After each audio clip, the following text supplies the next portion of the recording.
Hello everyone, if you're out there. Hopefully I will start to see people kind of check in for the live video. And then I'm going to try to keep an eye on comments and we'll see how good my eyesight is working with a tablet a little bit further distance than last time I went live. So hopefully you can log in. I'll answer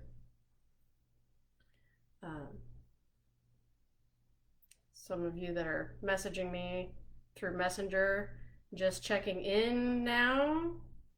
I'm just kind of checking in early so people can start figuring it out. And then we'll kind of talk about coloring for the Tula Pink Butterfly. So hanging out here just a little bit, so we'll kind of wait. Aha! There's Trish. Yay! Hi, Trish. So yes, I can see your comments, but no, I can't hear you because you just get a type. So, Penny, see, you're testing my eyesight. All right, Penny, hi. I'm getting used to Facebook Live. This is the second time, so you guys are gonna have to be patient. Diane, yay, everybody's logging in. So, hopefully I had about 17 of you say that you were gonna check in for this. So, we'll wait just a little bit. Hang out with me Friday night. I will apologize now. I have obnoxious dogs that we're just gonna hope nobody comes to my house for the next half hour so that they stay quiet. Because of course, they don't like being in the crate, they don't like being locked up, you know. So it was the debate of what was gonna be more obnoxious. So, hey, Pam's here, yay, Patty. Sweet. And you're in my sewing room, so with my half painted sewing room, I painted the walls that you guys see. Still got to finish the rest of them. So this is kind of where I function for all of my sewing at home. So yay, hopefully we'll get a few more people in and then I'll get going, give you a little bit of time.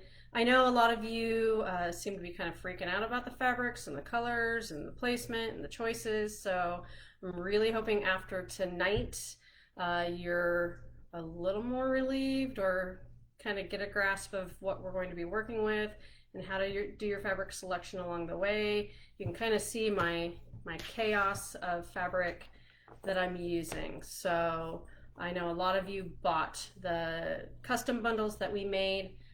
Those were fun to do. There was actually 2 different custom bundles because we ran out of the first set, and so I had to recolorize because we'd run out of some fabric. So I'll just talk to kind of color in general. So keep in mind, I am not following a specific bundle. I'm not giving you a specific layout that you have to follow. I'm not a rule follower. If you know me, you know I wing it a lot and just kind of go with what I like. So hopefully this will help you out in whatever fabrics you're using, whatever way you're going. So my comments don't want to scroll, so this is going to be interesting. I may have to answer questions later on in the group. We can go into a private group after this where we can actually video chat with each other. So if anything, I can just talk and go over everything, and then we can break out into a separate room where we can actually video chat with each other. Or I'll see if I can cheat and use my phone and my computer at the same time. Linda, good, you can see me, you can see what's going on, so just hang in there. Really, you're just gonna watch me talk a lot, nothing new. And I'll just kind of keep rolling along, giving you information. And then, as I was saying, you can always message me later. You message me anytime with questions, color. If you just get to a sticking point and you just don't know what to do, you just call me and we can make some time to get together and help you with anything. And it's not just about the color. If you get stuck in the blocks, anything along the way, you just let me know and we'll get together and chat. So we'll see how this goes. So a couple minutes after. Hopefully a lot of you have downloaded, there's the black and white version of this. My computer was being fussy, so I wasn't able to print just the plain uncolored. But I highly recommend, if you're not following the specific pattern colorization, this kind of pink and green and purple colorway, if you want to do your own, especially if you're using our bundle that's rainbow color, start playing with the coloring page. It should be in the files. You can just print the file and start coloring away with your colored pencils. And you can do whatever you want. You can ombre in just blues, purples, greens, whatever. You can do more rainbow if you're doing the rainbow bundle. You really can, you can kind of have a lot of fun with it. And I kind of cheated. Let's see if you can see this better. I handed the sheet to girl Alex, if you ever had the pleasure to work with her when she was working with me, handed her some pencils and said, here, please color this for me. And here's my bundle. Do it rainbow colorized, have fun. And so just so you kind of get an idea of it, we kind of have the darker colors on the outer side and then work our way into some lighter colors in the middle. So this is just one idea. You don't have to copy me. There are no rules. You do what you want to do in your colors. If you don't like purple, don't use purple. If you don't like neon green, don't use neon green. Whatever thrills you, please follow what you want to do. We got Jan and Tamara, and I really need a phone prop. Kathy, Stephanie. All right, so we got a lot more people. So I'll start kind of rolling. So color page will be important to you if you're not following this. If you're not following Tula's exact coloration, definitely recommend playing with a coloring page just so you can kind of get an idea of how it will look before you start cutting and piecing. I'll go over some basics of how this so long is going to go, because we do have quite a few new people, probably some people that actually may not even know me. So you'll get a feel for how I work real soon. So this pattern, what happens is she goes through and she'll show you, we'll go through each block. So each week we'll hit a different block, and I will talk to you about how I plan it. But what's nice is, so she kind of has her colorization. In the back is where I stole her layout. So this is kind of the layout of all the blocks, and then we just mirror imaged it and made you the color sheet. So this is kind of where we got that from. And then that's the actual how it will be put together. So it will be in what they call like quadrants, sections at a time. So the biggest thing to understand when we start talking coloring your butterfly and working along with the blocks is I may tell you to do this intersection block that she's doing, but it's in essentially 5 different layouts, and then you're duplicating 2 per layout because you need the right left-hand side. Okay, so if you're going crazy and you're coloring, you need to decide what color is going where. It really kind of changes how you plan your blocks. So keep that in mind, that I had to go and go, okay, so this intersection block here is these colors, and then this one over here is these colors, where she's only working, say, in 4 colors and just switching how they lay out. I had to, for each block, pick a whole new set of 4 colors. So say this was one of them. I didn't stay just with these 4 fabrics and lay them out in 5 different ways. I literally went and made 2 sets of this colorway, and then 2 sets of this colorway, because of where it lands in the actual butterfly. It will land in different areas based on my drawing. They are kind of scattered, so then I have to do this colorway. So it makes it a little more complicated, so keep that in mind. You're going to do a little bit more thinking and then this colorway.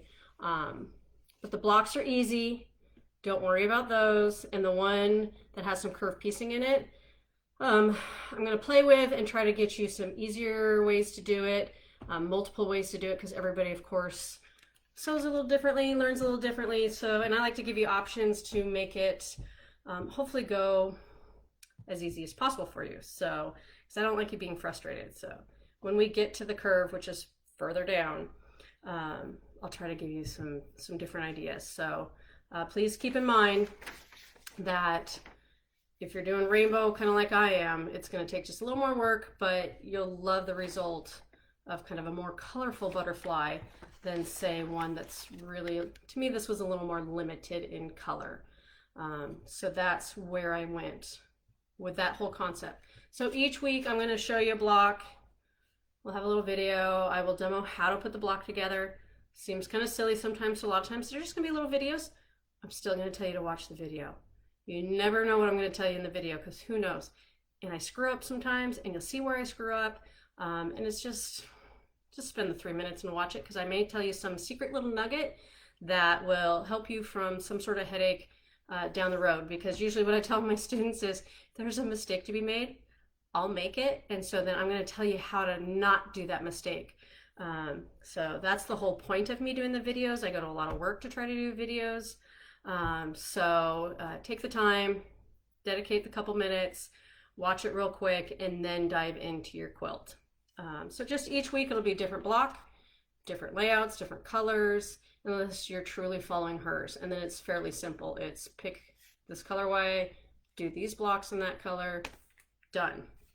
So just, that's kind of how it's going to go.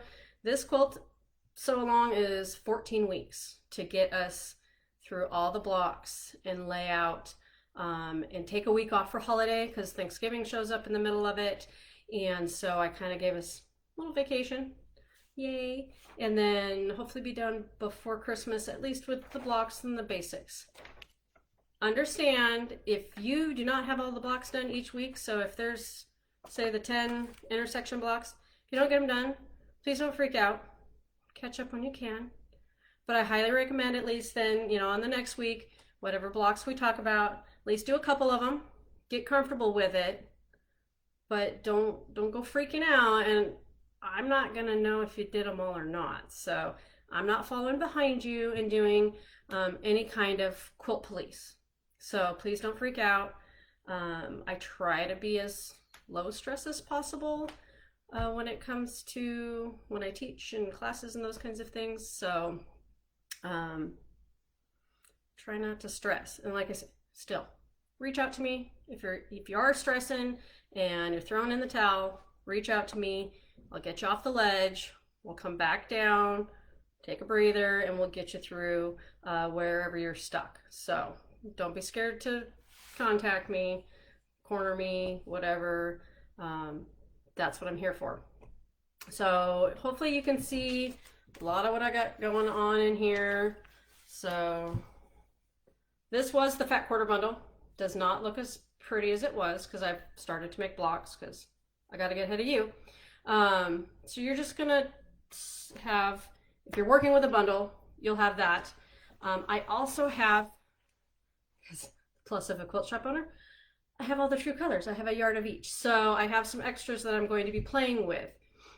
You should still be okay if you just have the bundle, because it's really not a lot of fabric per block. And there's a lot to work with.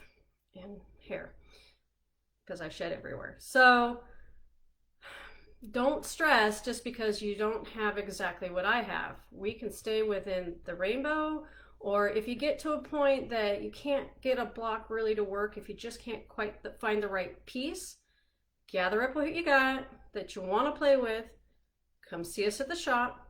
We'll play with some fabric, and we'll maybe find you a couple extra fat quarters to throw in to give it a little more variety, or get it to quite go in the colorway you want. Just come see us. I mean, we have a whole bunch of lovely ladies that are fabulous with color. That's what they're there for. And it's way more fun to play with color than all the other stuff that we have to do in the shop. So we love when you come to us and say, please help me. Please help me with color. You see your little eyes light up, and we have a good time doing that. So do not be afraid. Just gather up what you got. Come see us. We'll help you find, maybe you need some more solids to tone it down so it's not quite so crazy with your print. or maybe you don't have enough print, or like I was saying, maybe you don't have the right colors. Maybe you want more purple, maybe you want more peach. Whatever you feel you're lacking, we will help you find. I will try to make sure as I'm doing videos for you that I kind of continue to talk about color for you, just to keep you going in understanding my thought process along the way, because I know that's going to be the hardest for you. Background, you do not have to have your background right now, because we don't even start cutting it until like week 4, I think, where there's some half square triangles, because your background really is just the outer part around your butterfly. So once again, having your color sheet is going to be important, making sure you have it the way you want it so that you can even audition your color sheet. So don't be scared. This is the background we picked. I love me some kind of limey chartreusey green. So I went crazy, but we laid out all kinds of fabrics. So we just kind of took it and we just auditioned. And then I could kind of look and go, okay, of all my little half square triangles that are going to be pieced into the background, are any of them going to blend in? I kept looking around going, oh no, these are blue, these are purple. There may be one kind of in this inside, and I may have to shift coloring at that time. I figure I'm gonna deal with it a little bit later, when I have some more blocks, so I can lay them and kind of look and see how it's going to start to look. Because also keep in mind, not every block's gonna touch your background. So for me, I rather have a few more blocks to play with and lay out to audition, to really get a feel for how it's gonna look. So don't freak out, you don't have to have your background. We'll help you play with background later on. Like I said, come see us at the store, we'll play, love to play. So you just wanna make sure when you do start deciding your background, you want something that is going to read a little more solidy, that's a word. Low volume, small print. Low volume's usually a lighter background, creamies, whites, grays that have very little print, very tiny print to them, is generally what a low volume is. You can do a white on white, you can do, depending what you're doing with your quilt. Tula did just kind of a plain cream, you can do pink, whatever color you like. It doesn't have to be solid. I just would recommend that it sort of reads solid, so that all your blocks, all this work that you're going to put into all of this stands out. You don't want all of a sudden it to just kind of get all sucked into the background. So I would not recommend something crazy like this guy, where he's got, well, he blends into me. Hold on. Let's find something better. It's maybe not going to blend into my shirt. You can tell I like color. Okay, here, how about this guy? So, you know, it may seem, it's going to read, as you can tell, kind of a little crazy. And you get a lot going on. And for some people, that will drive them crazy. They don't like that much print going on all together. You need places for your eye to rest. Just calm everything down. So make sure when you're doing your background selection, you keep that in mind. And then if you decide you want crazy print, that's your choice. Go with crazy print. If you saw my last quilt, the mystery quilt, it's nutsoid. I picked a really busy background and then used solids. And it's just, for me, when I got done, I was like, whoa, I was kind of in a wild mood that day. But it's pretty, I like it. Just a little crazier than I usually like. So keep those things in mind. Audition a lot of fabrics. If you can't find the right one, don't settle. Wait, because you can always come back to the block that needs that background, catch up later, and just kind of wait, because maybe you need to come back a different day in a different mood, and you'll find the right one. You'll just have that moment where you go, yep, that's the one that goes home with me. And the border that they do, it's just a print on the top and the print on the bottom. I'm not even doing that to the end, because who knows what fabric will be available by the time I actually get done with this. Let alone Tula's got a whole new collection, her black and white with some color collection coming out. I may want to use some of that. So I'm not even picking that top and bottom one till way later. So, but if you picked it, great. If you want to pick it now, that's fine. Whatever will help you. That you go for it. If you need to have it planned out and you have that need for structure, you go for it. Have fun. Just other things with color, you know, keeping in mind having that nice balance between, you know, your prints and your solids. So like this one, I've got quite a few prints, but I've got a solid for it to rest on. I did have some fun with directional. I know that drives some of you crazy, so keep in mind, if directional drives you nuts, be mindful when you're picking your fabrics or when you're cutting them. I purposely picked these corners because I liked the stripe, and notice that I did make sure that all the stripes are going the same way. You're welcome. For those of you that don't like when I don't follow it for the OCD, you're welcome. I kept my stripes all going the same way. You don't have to nag me. Or you can have fun with some of them. You could try to fussy cut some of Tula's little critters out. I just got lucky and got some little eyeballs. But I did purposely make sure both blocks that have these little eyeballs were facing up, just because. But notice I have another solid in here to go with the print, just to kind of keep it a little calmer. Otherwise, I mean, you can get one like this. This is all print. It's not, this one doesn't drive me crazy. It may drive you crazy. Doesn't drive me crazy. Once again, I fussy cut eyes.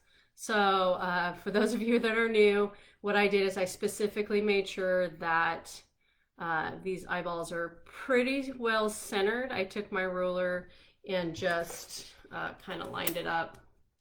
These are 2.5-inch squares, and just made sure the eye landed in the middle. So 1 1/4 from the top and 1 1/4 from the middle, to get it centered so that when the block is in the quilt, those little eyes are staring out at you. And I did place them so they should all be facing upward. And double check my work. Every once in a while things get done wrong. So just if you're going to play with some of her prints, because Tula has a lot of fun. She has a lot of, you know, critters hiding in her prints. There's like a little cockatiel in here and stuff. So you can have some fun trying to do those kinds of things, but I try not to go too overboard, because then I get stressed out because it's taking me too long to cut my fabric and I never get to the sewing part. So keep that in mind too if you're going to stress out about staying caught up, because we are doing a block a week, and generally there's 8 to 10 blocks per week, and they're not, like I said, they're not complicated, but there's enough of them. It keeps you busy. So fabrics themselves, you end up with prints that are what I would call kind of a more medium scale versus prints like this. This is what I would consider a smaller scale. And this I would actually even say can read more as a solid. This one definitely for sure reads more as a solid.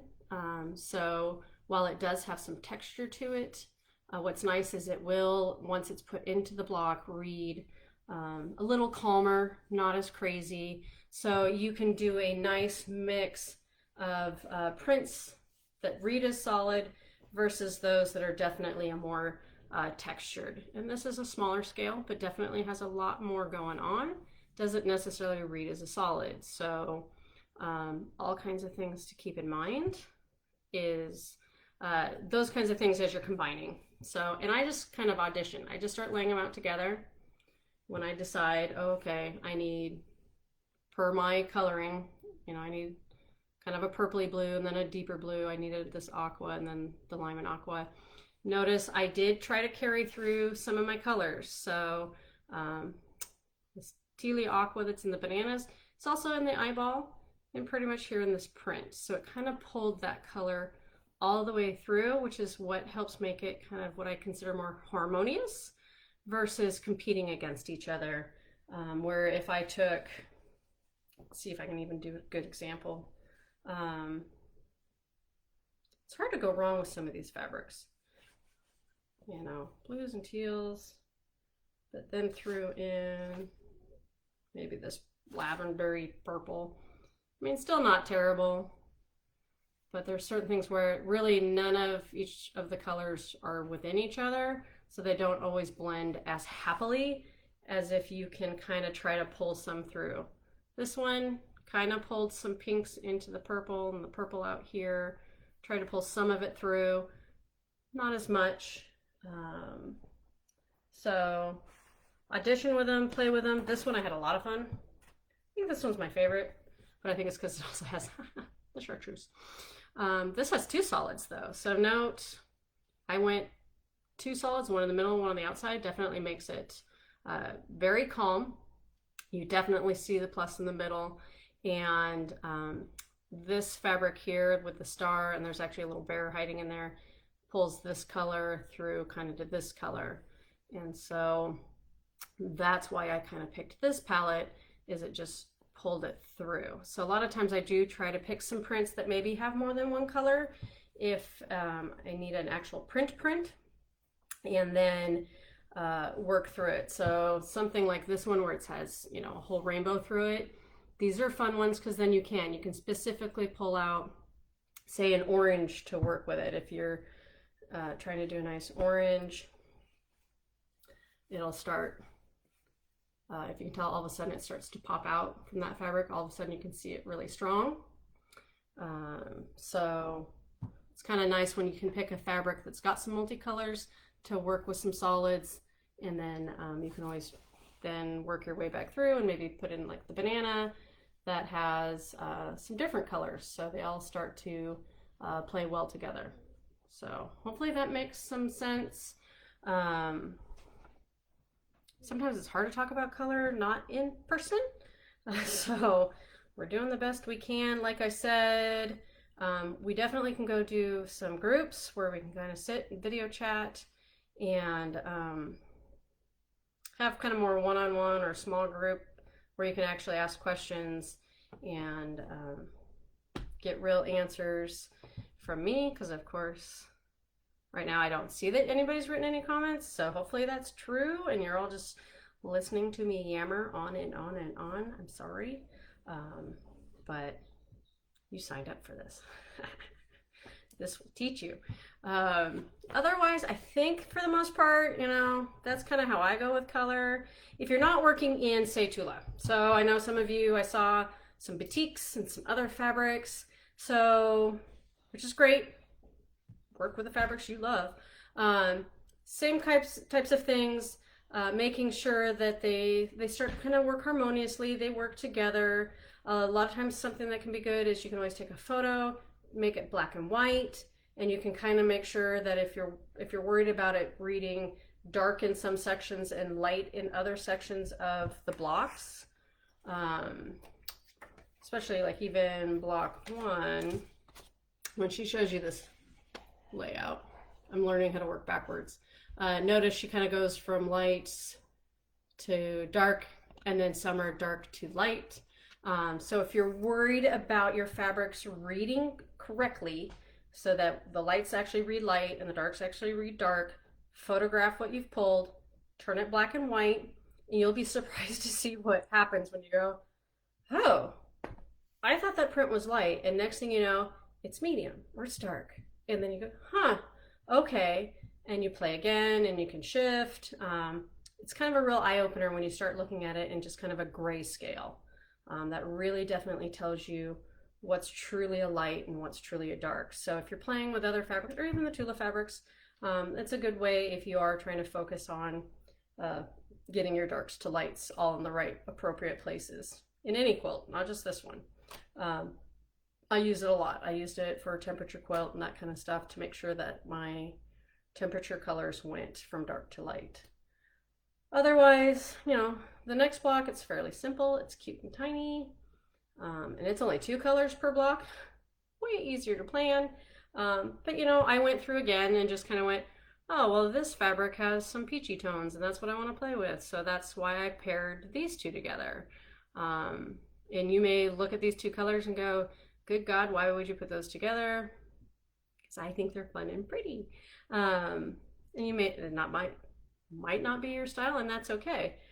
You pick what you like. Do not follow specifically what I've done, because you don't want your quilt to look exactly like mine. If you need help picking them, just let me know. Other fabrics, you know, the only other thing to keep an eye on is making sure that maybe they're not all too blendy. You definitely want some different textures, different prints. You may want, I wouldn't go too large a scale with this quilt though, because a lot of the pieces are a little bit smaller. But there are some pieces that are a little bit bigger. But I mean, this is still, I think this is only a 2.5-inch strip. So understand, if you have some 4-inch motif, you're not going to get it in a lot of the blocks. So keep in mind how it's going to cut up. Like I know this one, the motif in here is big, the skull, and I'm okay with that. It chops up. You don't really see it as much. It's in week 2's block. And I'm okay with that because I like that it just kind of reads a little more tonal, more as a solid, and that's why I picked that one. So keep in mind, those are some things to think about, is just finding that right balance between medium to small prints with multiple colors, the prints that are reading as a solid or potentially just throwing solids themselves in to give your eyes a place to rest, to calm down, all those kinds of things. Those are kind of important in most of your quilts. So anytime you're looking at a quilt, you want to keep that in mind. Is it looking crazy? All that kind of stuff. So some people like them when they're crazy. If you're into Cave Facet, a lot of his is just print, all together, jammed together. Not always my forte. I like to have the spots that it calms down and mellows out, but everybody's different. So remember, it is your quilt. You do what you want. We're not going to actually tell you you have to use any specific fabrics, any specific prints, put them anywhere.